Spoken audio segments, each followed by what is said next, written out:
Okay, everyone, let's get started today. Hello and welcome to the Fall 2022 Student Organization Treasurers Training. My name is Amy Freeman. I am the Business Manager for Student Life. My office resides within the Center for Student Involvement at 241 Kennedy Union. I started with the University of Dayton in March. And while I've had the pleasure of working with some of you already, I'm looking forward to getting to know the rest of you this year. The CSI office hours I've listed here are my working hours. I respond to emails during this time, trying to reply the same day, but generally within 1 to 2 business days. Everyone here today should be a treasurer or an officer affiliated with a student organization. This training will walk you through the most common financial activities of student orgs. Additionally, this training is being recorded and will be uploaded within the next week in case you would like to access it again. Please keep an eye out for correspondence on when that will happen. A quick disclaimer before we get started is that although the information today applies to all student organizations, there may be some differences in procedures for sports clubs or values-based fraternity and sorority life orgs, depending on whether additional oversight is required or if your organization needs to adhere to different or additional policies. Maham Khan oversees sports clubs and Evan Englander oversees the value-based fraternities and sororities. So be on the lookout for communications from those individuals about policies and procedures related to your organization. Before we dig in, I'd like to ask that your questions be saved until the end. If you do find something pressing, drop a question in the comment section. Gwen Fox Stump will be online with us until about 4:30. So if she sees a question from you, she will try to answer it immediately. Gwen is the Associate Director for Student Life here at CSI and has a wealth of knowledge and experience on these processes. So we're grateful to have her support here today. And also at the end, I will present you with a QR code that you can scan for your attendance. So looking at the agenda, things that you should know by the end of this training, we'll be able to define student org accounts, understand the role of the treasurer, understand how to manage your student org money with an 1850. You'll be able to understand how to make purchases and request reimbursements, how to make deposits and donations. We'll cover some miscellaneous information and go over some funding opportunities. So let's begin by defining student org accounts. Student organizations are important parts of the University of Dayton community. Financial activity of the clubs on campus are seen as financial activity of the university.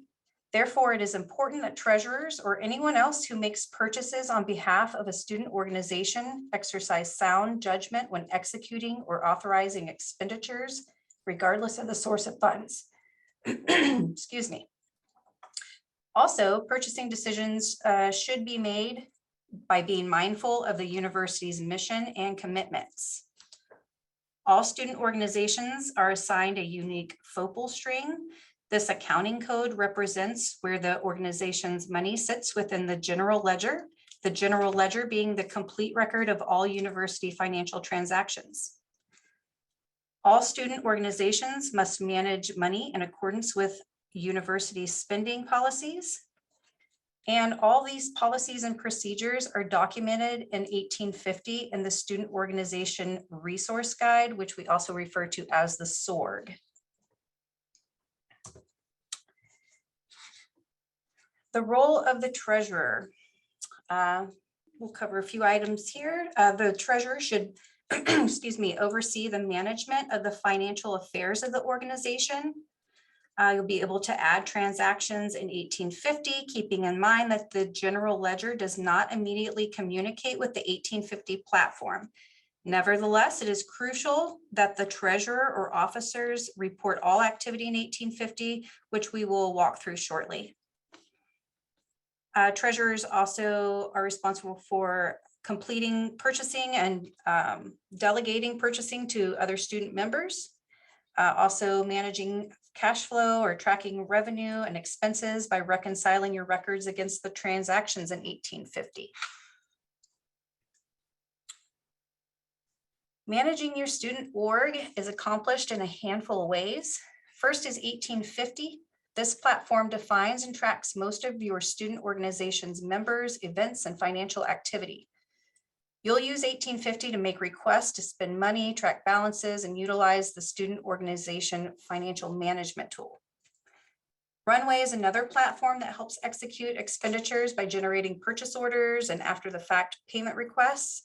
You'll use Runway to submit requisitions, and later 1850 is updated with that transaction detail. The key word here is later. It is not immediate. And so this is why we urge you to keep your own personal records for purchases to prevent overspending. Runway can also be used to process reimbursements for expenses made by students for their group, keeping in mind that the university does not reimburse for sales tax. The CSI PCard is another purchasing option. The CSI office has 3 purchasing cards available on a first come, first served basis and comes with a special set of rules that we'll cover later.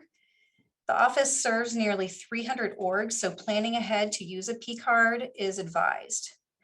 And the last activity option here is depositing money. And again, this is a start of a list that we're going to start expanding on as we move on. Later, we're going to go over an 1850 demo. This will cover how to update your officers. If you have not updated your role as a treasurer yet in 1850, please do that as soon as possible. We'll also cover the financial, excuse me, the financial management tool and some other functions of 1850.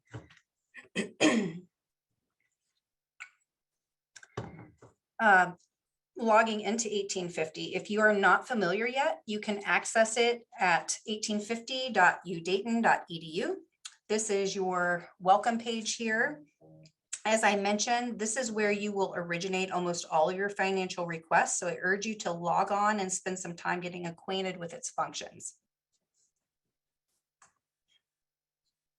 The financial management tool is housed in 1850. This is a tool that is designed to walk you through step by step any financial transaction you're trying to make. You'll find this tool in the accounting book on your organization's page. It is a big red button that's easy to find, and later I'll show you some examples of its use.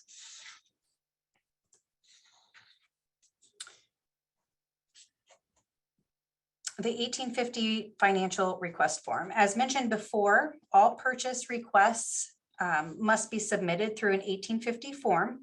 The financial management tool will lead you here and show you how to operate it, or you can access it directly if you're comfortable with the process. Both of these options, the financial management tool and the financial request form, they're found together in the budgeting tab under money. These tools ask questions about the transaction you want to make, and based on your answers will give you only the options pertaining to your request. So if you're trying to reserve a PCard, based on your answers, it will not give you options to rent a vehicle and so forth. Please always start with the financial management tool, the red button, if you're still getting acquainted with these 1850 processes. After you submit your request, it will show up in the CSI workflow where our staff, usually me, will communicate any approvals, denials, or requests for corrections or more information. Typically, we try to work with you to approve requests rather than deny them. And any receipts we receive on our end, if we make purchases on your org's behalf, we make every effort to share those with your org so you can add it to your record keeping. The FOPL, this is an acronym for Fund, Organization, Account, Program, Activity, Location. It's a 16-digit account code that tells the accounting system how to allocate the funds you're spending or receiving. For example, if you're trying to rent space on campus, facilities may ask what FOPL you want to charge the expense to. Your group's FOPL can be found using the 1850 financial management tool, should you need it, and we'll cover that soon. Credit card purchases or PCards. This is the most popular form of spending. The CSI office has 3 purchasing cards or PCards available for approved non-runway purchases. This comes in handy for in-store purchases or online purchases where no sales tax is applied. For example, making a purchase at Joann Fabrics for craft supplies would warrant the use of a PCard. To reserve a card, a student must fill out a financial request form in 1850. If you're approved, you will receive an approval email with the date and time you can pick up the card from the CSI office. Again, the number of cards are limited and available on a first come, first served basis for nearly 300 organizations, so planning is important. The purchaser will be asked to read and sign a PCard acknowledgement form before leaving with the PCard. This acknowledgement will list all the rules associated with using a university PCard.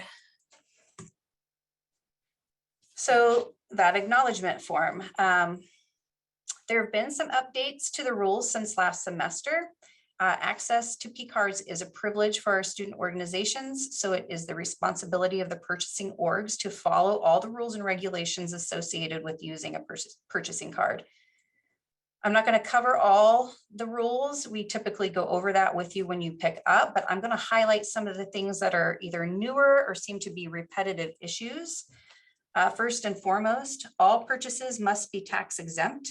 If you bring a receipt back to CSI with sales tax applied, you will be asked to return to the store and have it removed. Only the individual who signs out a PCard is authorized to make purchases. Exchanging the card between org members is prohibited. No additional purchases should be made outside of the 1850 financial request form. For example, if you wanted to go to Joann Fabrics and buy some crafting supplies, and when you go there, you can't find what you need, but you go to Walmart and you find it there and purchase it at Walmart, that's okay. That is allowable, versus going to Joann Fabrics, getting your supplies, and then saying, hey, I've got a PCard, let's have a bowling party. That is prohibited. We need to keep, keep the expense in line with what the request was, essentially. Purchasing from membership clubs such as Costco and Sam's Club must be avoided. This is basically because they can't honor our tax exempt status, so those need to be avoided. PCards are due back by 10 a.m. the following business day after receiving it, unless otherwise agreed upon with CSI staff. And if these policies aren't followed, the organization or individual may be penalized by losing PCard privileges for the semester. So let's talk about Runway. Runway is the university's e-procurement site. This is where you can make purchases from approved vendors or suppliers, as well as where orgs can pay national dues, registration fees, make donations to external organizations, etc. All students are assigned a shopper role. If you create a cart on behalf of your student organization, you should assign your Runway cart to Amy Freeman, that's me. Or if you are a sport club, you will assign it to Maham Khan. If you're not sure how to log into Runway, the financial management tool will absolutely lead you here. Otherwise, you can go to Porches, and then to the right, you will find a box underneath the UD email and Isidore. You click on that and will lead you right to Porches. You can also access it by typing go.udayton.edu/runway into your browser. Runway reimbursements. Purchases should be made in Runway through a vendor or by a PCard as a first choice. However, there are occasions where a reimbursement can be requested. All reimbursements are processed in Runway. Keep in mind the following. Reimbursements will not be approved if they violate university purchasing policy. Payees are called suppliers in Runway, and students are not automatically set up as a supplier. It has to be requested by the student. Students cannot process a reimbursement request until they are set up as a supplier. If a student needs to be set up as a supplier, they can sign into Runway and select add a supplier. I'll show this example a little later. Then follow the prompts to complete the setup. It usually takes a couple of days to complete, so it's a fairly quick turnaround. Again, the financial management tool will walk you through this process if needed. Again, sales tax is not a reimbursable expense. So if you do submit a receipt with sales tax in Runway to accompany a reimbursement request, you will only be reimbursed for the subtotal or before tax amount.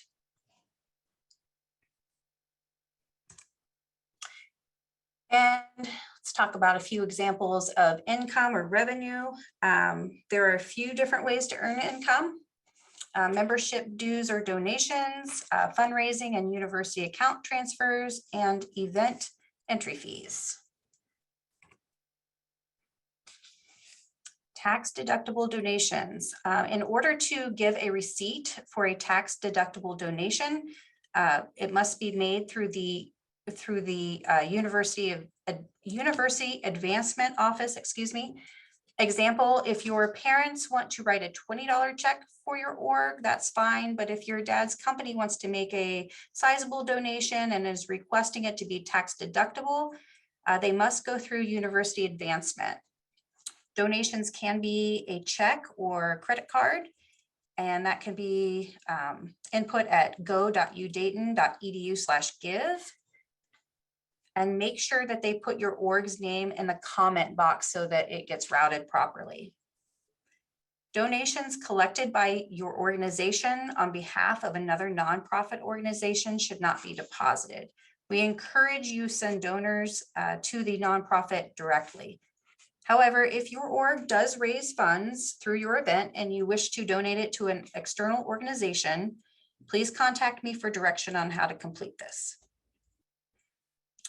And if you are coming into the CSI office to make a deposit, be sure to indicate if you have received a donation so we can code that appropriately as well.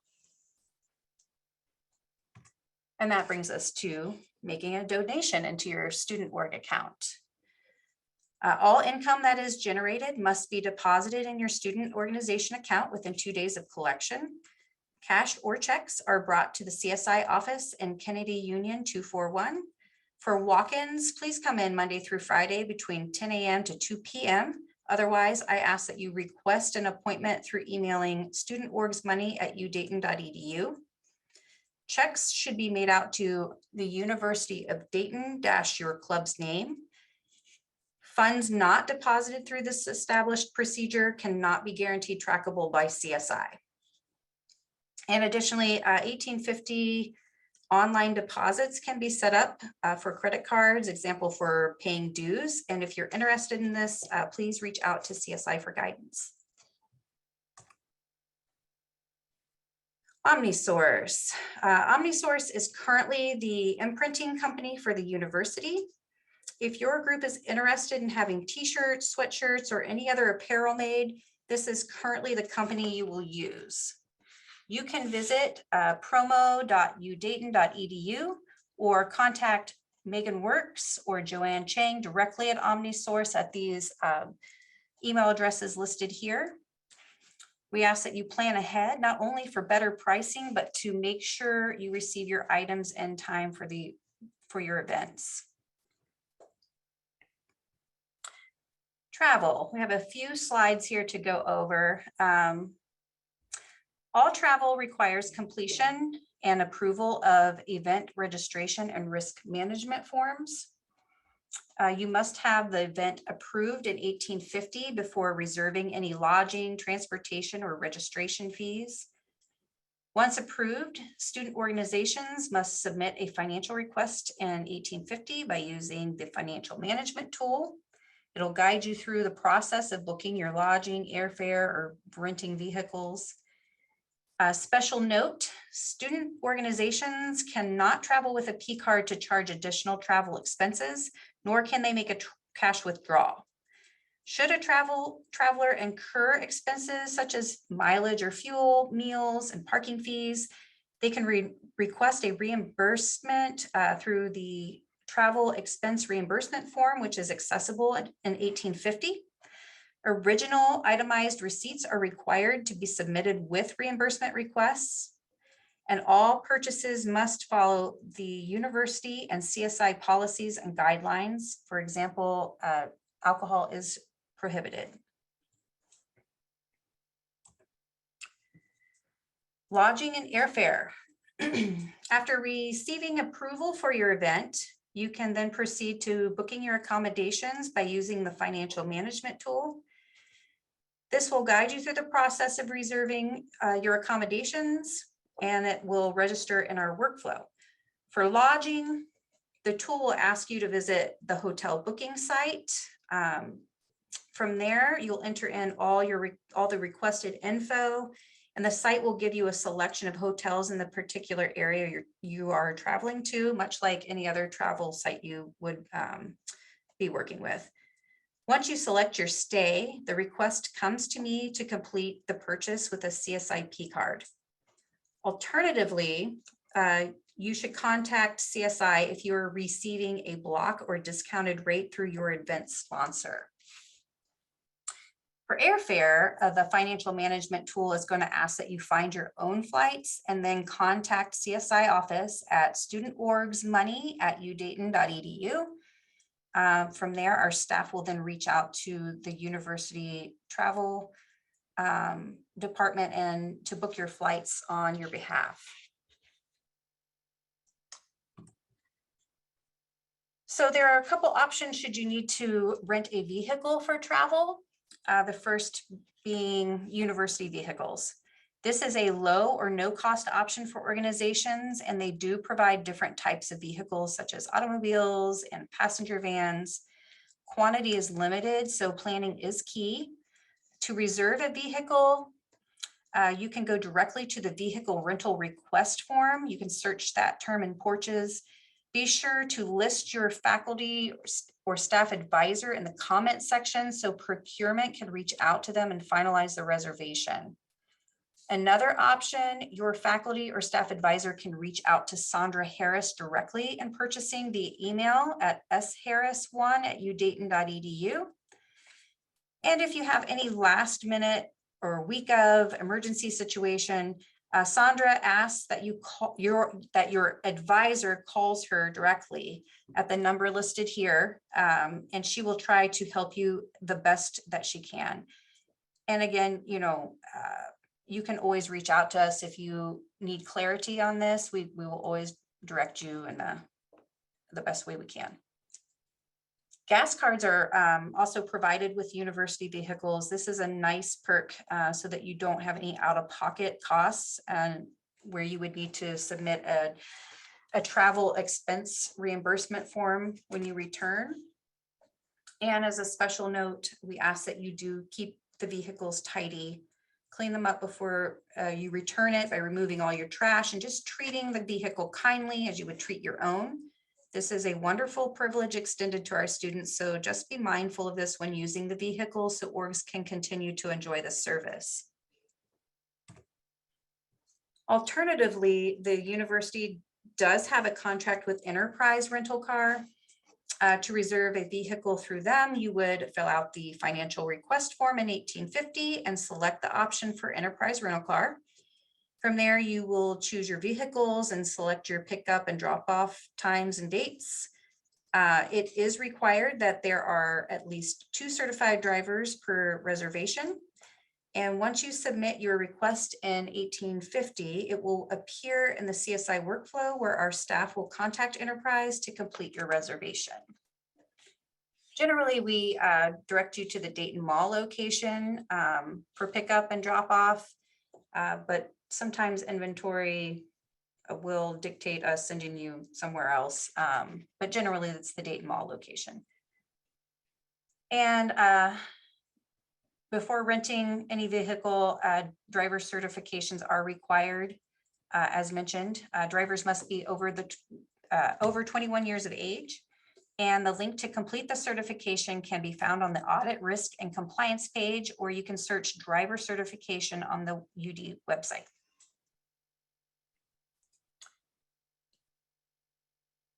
Oops, that's not what I wanted. Go back here. Apologies.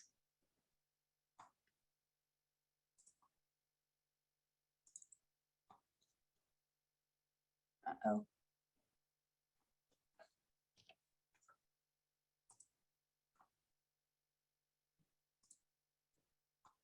I have lost my screen. Please bear with me.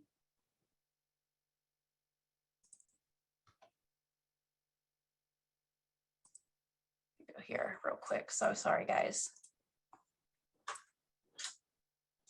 I don't know where it went. I come here. Oh, there it is. There it is. Okay. Thanks so much. Sorry about that, guys. Little user error here. So let's cover real quick some miscellaneous information. As mentioned before, the university is tax exempt. It's a 501c3 tax exempt organization. So no purchases may have any sales tax. When it comes to gift tax, cash or gift cards greater than $1 are considered a gift and are taxable for each recipient. All non-cash awards, gifts, or prizes valued at $100 or more are considered taxable. And you should not be purchasing items that are intended for individual members of your group with the intention of being reimbursed yourself.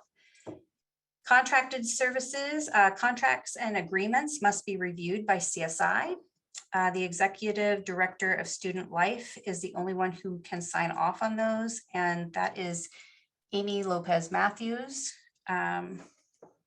Yeah, so let's move on to funding opportunities. So the first one we have here is SGA funding. Right now, fall funding is open until the 12th, which is Monday. You have an opportunity to apply for up to $1,000 in funding. There will be opportunities for spring, so keep an eye out for that. There is also an opportunity to request special request funding for up to another $1,000, but you must have applied for SGA fall funding first. And then there is student engagement grants, which is granted on an individual basis of up to $250 a year.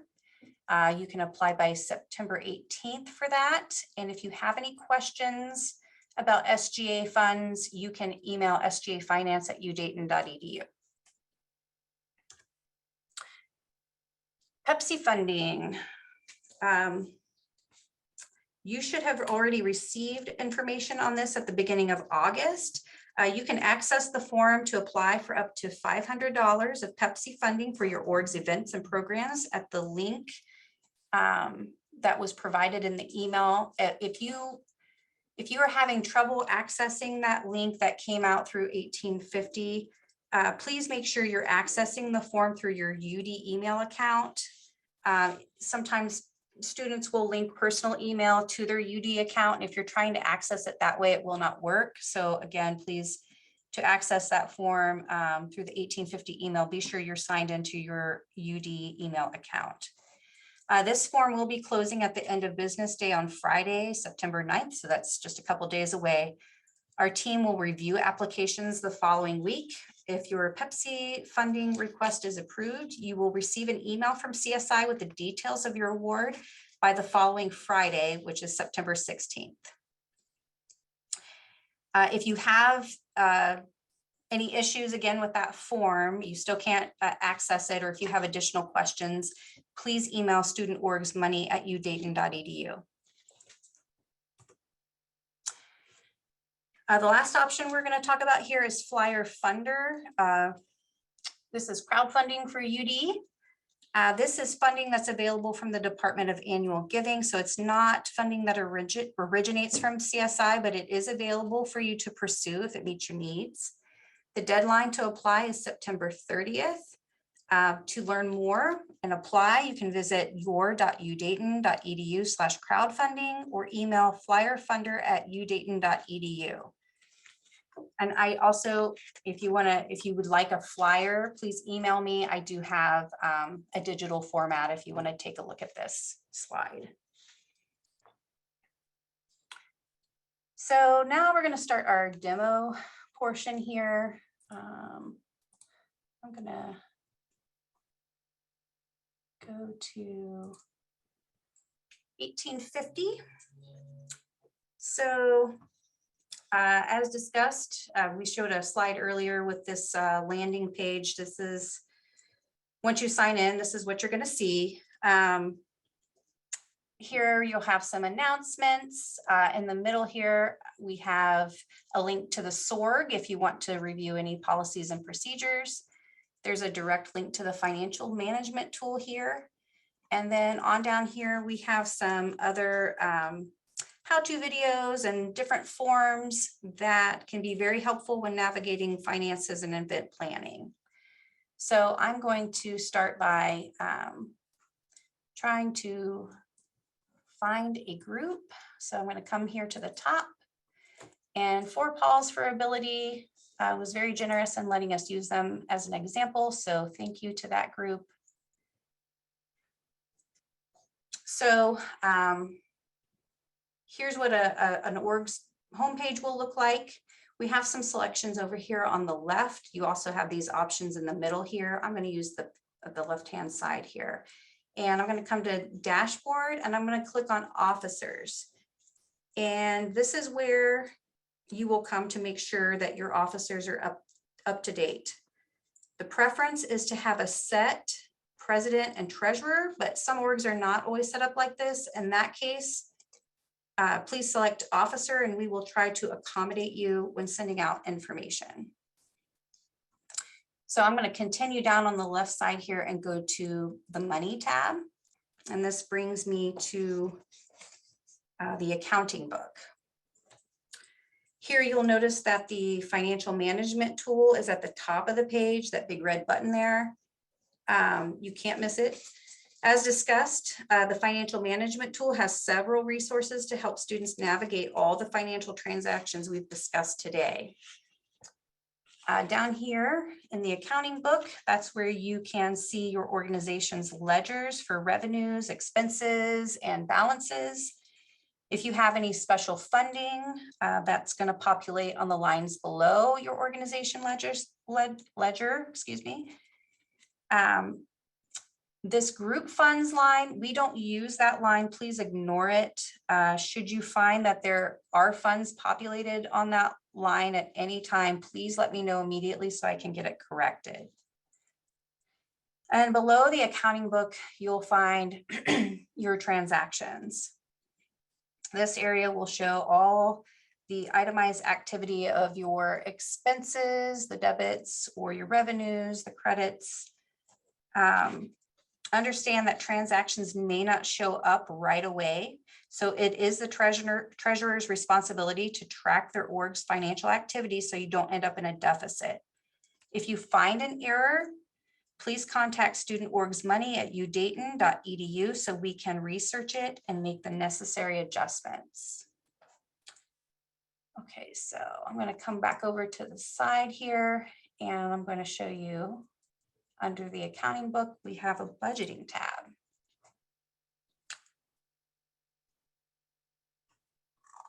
Here we go, slide back up. Here you'll see another link to the financial management tool.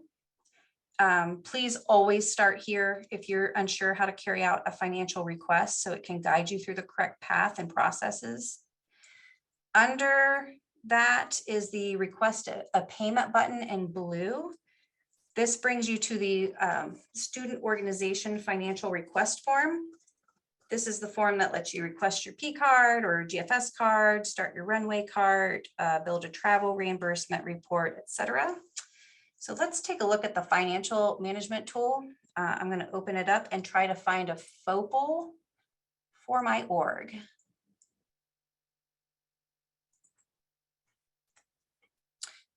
So this is what the opening of the financial management tool looks like. You have many options here, but for this demonstration, I'm going to select I need my FOPL, my accounting string. I am selecting my org funds. And I want my number because I'm making a deposit into my org. So here it will prompt me to look up my org. And then this is the result. You're going to get this page here. It's going to have your FOPL string that's unique to your org. The only variant here is going to be the account code. That's going to be dependent on the type of transaction that you're making. In this case, this number here stands for a deposit. If you had a supplies expense or a travel expense, that it would be a different number. But thankfully, anytime you are entering, say into Runway, your FOPL string, it does allow you to search for an accounting code by description, and just do the best you can when you're trying to assign an accounting code. So let's also, while we're here, demonstrate a reimbursement request. Let's say I have a receipt in hand, I made some purchases and for my org, and I would like to request a reimbursement. So I would have already clicked my financial management tool button on the previous page. And here I'm going to say, make a purchase or request a reimbursement. Again, I'm selecting my organization funds, selecting my org. Yes, this is correct. And then what do I want to do? Well, I want to request a reimbursement for other expenses that aren't travel related. So I'll click here.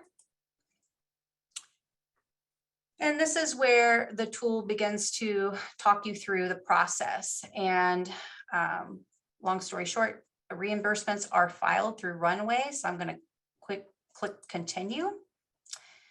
And here the tool will actually lead you right to Runway. So you can just click on it from here. Don't even need to go to Porches. You'll still have to log in, but and then it will prompt me to see if the person I'm reimbursing is already in the system as a supplier. So I can click show me to see what that looks like.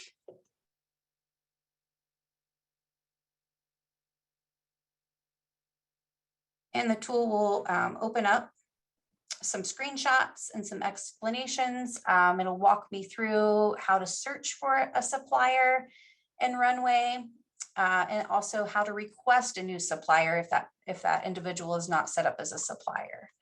And actually, when we get to the end, I am going to show you quickly how to do this. So I'm going to say that they are in Runway. And I'm going to click that. So now it's going to tell me in Runway, you need to complete an employee reimbursement form. So even for student reimbursements. So I'm going to say show me so I know what it looks like. At this time, I should also have Runway open at the same time so that I can be doing the steps in Runway as the tool is showing me. So here it's going to show what form to click in Runway. As a little side note here, the actual homepage of Runway, these boxes here are a bright blue, like a teal blue, but they are labeled the same. They function the same. They just look a little different than this example. So again, the tool is showing me the selections that I need to make. And then I'm going to say continue to assign cart. And this will now show you where this will be where you review your order and then you will proceed to checkout. The following screen is going to prompt you to put your FOPL, your accounting string in here. And it also makes a little note about the accounting code, like we talked about just a couple minutes ago. And this is what it would look like once you get your FOPL in. And then it will ask you to check your addresses. Sometimes they're already pre-populated. If you have issues with this, leave it blank and I'll try to fill it in myself. Let's see, let's continue. more about addresses. And then here's where it's going to ask you to assign the cart. So again, if you are a student organization, you're going to assign the cart to me. If you are a sport club, you're going to assign it to Maham Khan. And this is just going to show you how to search for someone to assign a cart. So generally, I just suggest that you put first and last name only. Then you select the person that you want to assign the cart, and then you would essentially click assign, and it will come to me to review. But then this tool is actually going to ask you to go back into 1850, select the request a payment button. That's the blue button that we talked about a couple minutes ago. And we'll go over a little bit of this in a minute, but yeah, so let's click here. Okay, so I'm going to get out of this tool and go back to my 1850, and then we'll go to that request a payment button.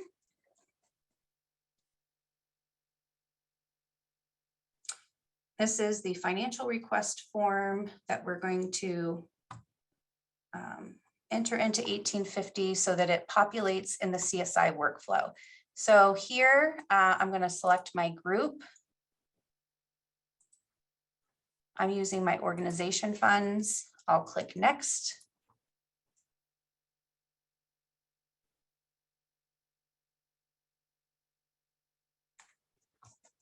And so we are doing a reimbursement to an individual for non-travel expenses.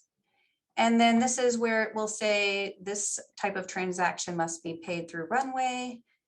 Please ensure the vendor or individual is registered as a supplier in Runway. So then I just click understand, and then I would click next, and then you would be done because you would have already have submitted your Runway cart and your 1850 financial request.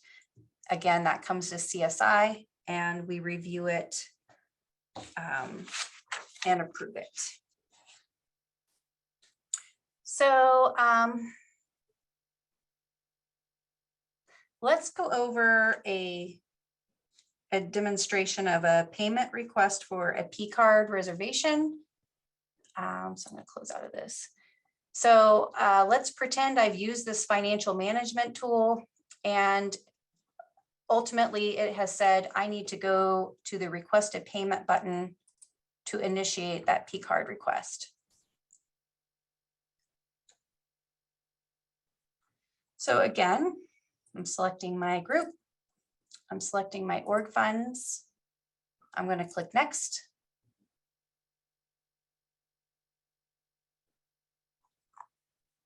And in this case, let's just say we're going to go to Joann Fabrics and get some crafting supplies. So I'm going to purchase.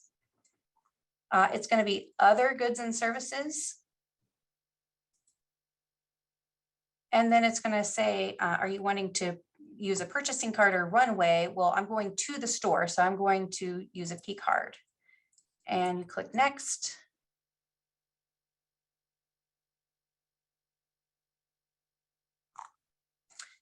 And then it'll ask you if you are going to make an online purchase or in-store purchase. In this case, we're doing an in-store purchase. Here it will ask you for your phone number, which you would enter. It's going to ask you if you want to go to Gordon Food Service to purchase groceries. That is another service, another purchasing avenue. Should you need groceries, we do have cards for Gordon Food Services that you can pick up here at CSI. You request it just like we're doing now. You pick up a card and it allows for a tax exempt purchase at GFS. But we're not doing that. We're saying no. It will ask what stores you're going to go to. That's where we would enter Joann Fabrics. It's going to ask what you're purchasing. Well, crafting supplies. And then you can enter in your date here, and then the time that you want to pick up. We generally set between 10 and 2 p.m. If that doesn't work for you, select this last option that you're going to email me to arrange an appointment time. And then you'll click that you understand, and then you will enter in your signature here, and you'll hit next. And then that comes to my workflow. Submitting this form does not confirm your reservation. Your reservation is not confirmed until you receive an approval email from CSI staff stating that you have been approved to use the card. And once your transaction is complete, you will eventually see that line populate in your transaction list on the accounting page. PCards are reconciled once a month, so please understand that the university will not have this information updated until around the second week of the following month. Again, this is where I emphasize the importance of keeping your own log of transactions and anticipated expenses as to not go into deficit. And before we leave this, I am going to go over real quick the online option. That is used if you can't get something in the store, you can only find it online. CSI has Amazon and Walmart accounts set up that are tax exempt. So if you find an item, you can use this form. So we're going online. Is your organization going to purchase items on Amazon? In this case, we'll say yes. And then here's a purchase request form. It's going to bring you to an Excel spreadsheet. Let's see if I can open it up.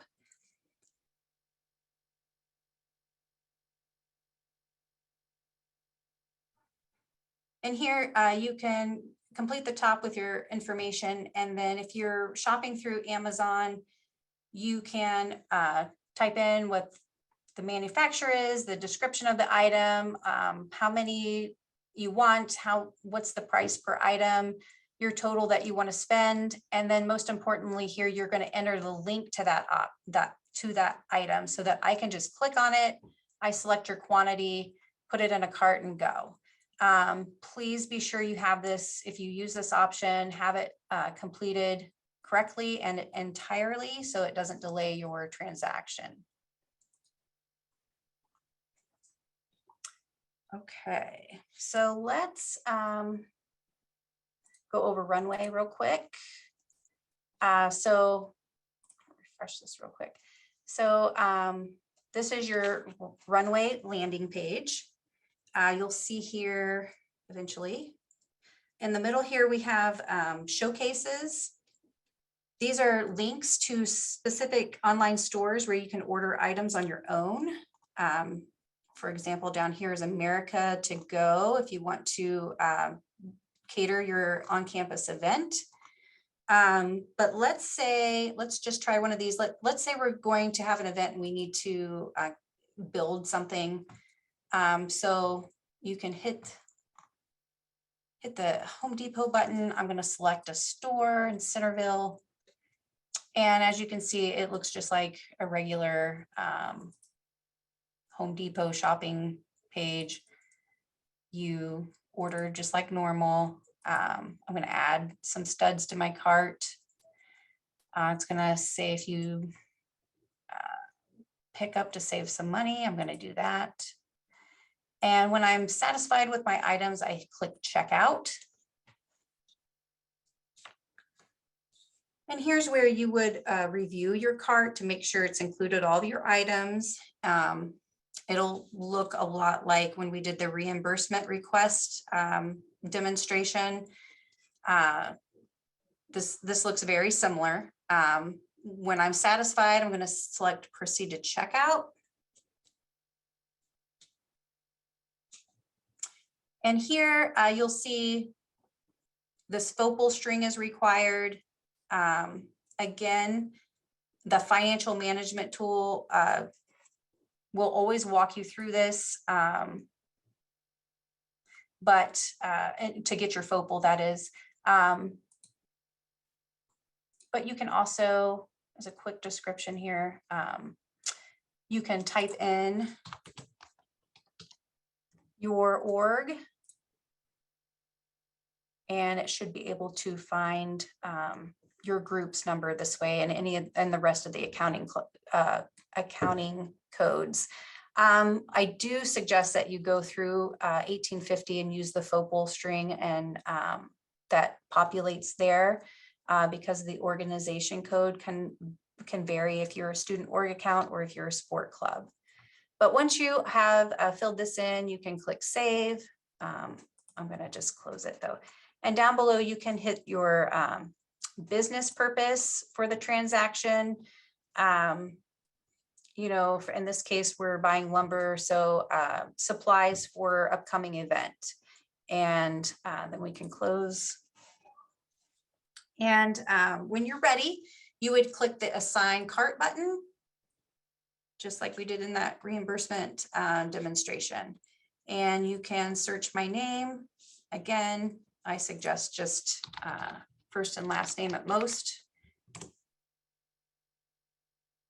And then from here, you could select me and then assign the cart to me so that I can review and approve it. And again, if you are a sport club, though, that goes to MahamCon. So I'm going to close this out. And I'm going to go back to the home page. I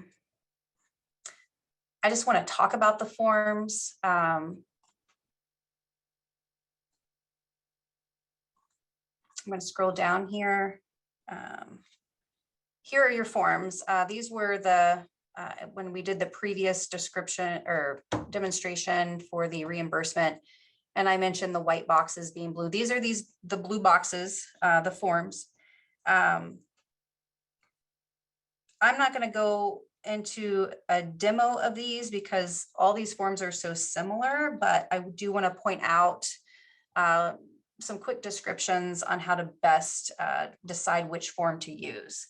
So employee reimbursements, I'm going to use that if I have a receipt for a purchase I made that I need to be reimbursed by my org less sales tax. So if you have a receipt, you will choose an employee reimbursement. If you have an invoice from a vendor that needs to be paid, you would use the payment request or check request function here. And then if you have a quote for an anticipated expense, you would use the non-catalog purchases. Again, this is if you have a quote to upload. The payment request is if you have an invoice to upload. Employee reimbursements are if you have a receipt to upload. And real quick, last thing here, I'll show you how to check for a supplier. Come to the left here, scroll down. Here is your supplier icon. You can search for a supplier by entering in the name in the search box here. If you cannot find that individual or company, you can come over to requests, and then you would request a new supplier. And if you're filling this out on behalf of someone else and not yourself, another student or another entity, it will ask you some basic information for that individual or company, specifically a name and an email address. And once you submit it on your end, that individual or company will then get an email prompting them to complete the rest of their information in the platform. Once all the information is received, it usually takes a couple days to update in the system. And at that time, you can enter in your reimbursement or check request. My suggestion is to, once you initiate something on the behalf of someone else, you reach out to them in a separate email or call them and let them know that they should be receiving an email so that they can complete their portion of the setup. So if you have any questions carrying out this function or any other financial functions, you can always reach out to CSI for help. We'll consistently suggest that you start with the financial management tool over here in 1850. But the tool is a valuable resource. It'll, like we said, and showed, guide you step by step, often with screenshots. And it's usually a more efficient use of your time than waiting for a response from our team. But again, don't let that deter you from reaching out to us if you are confused or having trouble finding a solution. So that brings us to the end of our, there we go. Brings us to the end of our training. Here is our QR code for your attendance today. If you want to scan that, if you're having trouble, make sure that you open your campus groups app. There's some instructions here on how to do that. If you are still having trouble, just shoot me an email at studentorgsmoney@udayton.edu, and I will let me know your name and what group you're representing today, and I will get you registered for attendance. So right now I'm going to go to the chat, and I'm going to see if I have any questions from anyone.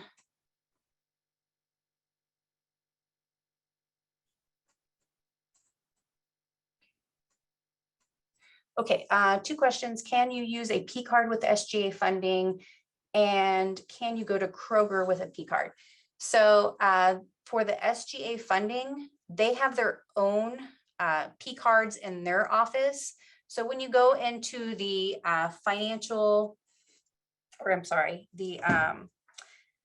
the blue button that's under the financial management tool, the payment request button, when you make your request there, you would just select that you were using SGA funds, and then it should route to the SGA office, and then they'll contact you and set you up with an appointment to come get the cards if they're available. And can you go to a Kroger with a PCard? Yes, you can. Again, just enter in your use the same button. And I showed you how to do the PCard request before. Under the payment request button, you just request it there and say you're going to Kroger, and that's absolutely fine. Can you classify a team building event as leadership development in the fall funds request? So if this is in regards to SGA funding, email SGA and ask them. They have special and specific rules that I'm not privy to really. So reach out to them and see if that is allowable.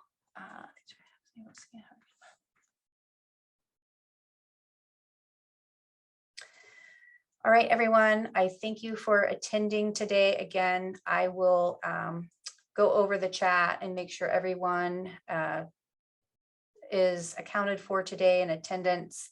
And if you have any further questions, feel free to stop in and see me or email me studentorgsmoney@udayton.edu, and I'm happy to get back to you as quickly as I can. Otherwise, everyone have a great evening. Thanks again.